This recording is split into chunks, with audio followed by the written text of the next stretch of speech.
Okay, let's talk about this trend. You know, this one.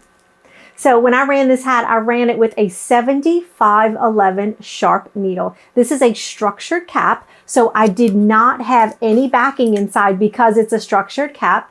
My speed of the machine was 900 stitches per minute, which I do most hats at 900 stitches per minute because I don't want to heat up the needle going in and out of that thick buckram that's inside of the cap.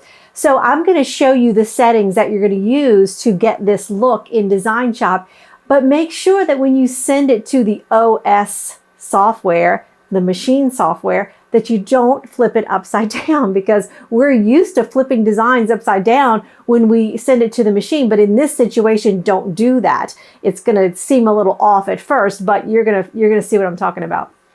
Now let's talk about the price of the hat. So the price of the hat for me was $6. So I'm going to charge the customer $15 for the cap, and then I'm going to charge them $15 for the monogram. So let's go see just how to set that up in Design Shop. Okay, let's set up Cougars. I'm going to click on the A. I'm going to click on the screen. I'm going to type in COUGARS, enter.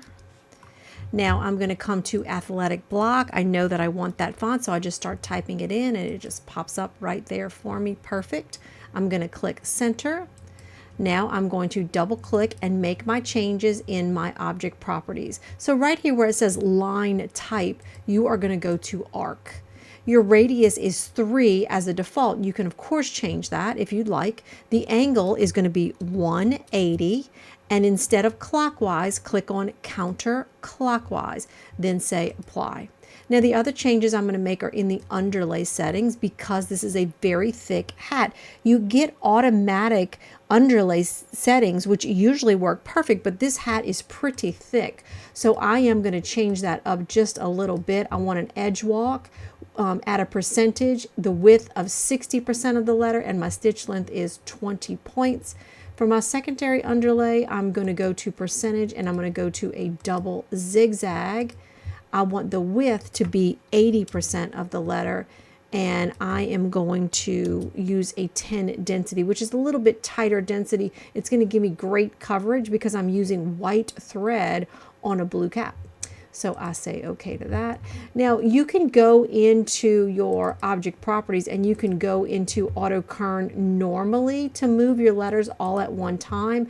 But when I find that when it's on an arc, I really just like to move them myself. So I'll just come, you click on the X of the letter and you just slide it over to whatever you would like. And if you want to change, you can take this diamond and you can push the diamond down like this, and you'll see that you can change the arc just as simple as that by just clicking on that and playing with that. But what I did do for the video was I had the radius of 3 and I had the angle at 180 and counterclockwise. So that's how you do an upside down cap.